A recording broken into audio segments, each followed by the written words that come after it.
5,000 మంది దర్శనం చేసుకుంటూ ఏమన్నా 50,000 మంది దర్శనం చేస్తారు. అసలు ఏం మాట్లాడుతున్నాం మనం?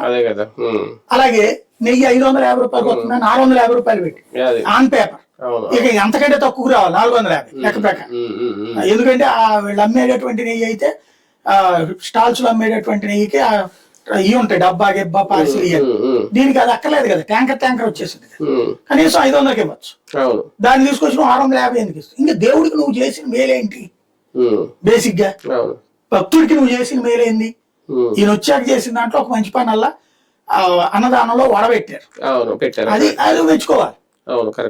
అదే సందర్భంలో ఇప్పుడు కింద ఉన్నటువంటి మన హాస్పిటల్ ఉంది కదా, దాంట్లో ఇప్పుడు ఏదో వైద్య సేవ శ్రీవారి సేవలో కొత్తగా ఒకటి ఏదో ఏర్పాటు చేస్తున్నారు, మంచిది. అవి వరకు ఓకే, దాన్ని ఎవరు కాదన్నారు. బట్ మిగతా అన్ని ఫెయిల్యూరే, చచ్చిపోవడాల దగ్గర నుంచి. ఈవెన్ మొన్న ఏదోవరకు అప్పట్లో చక్కగా ముక్కోటి ఏకాదశి సామాన్యులకు కూడా దర్శనం అయింది. ఈ ట్రిప్ ఆన్లైన్ లో తప్పిన దర్శనం లేదు.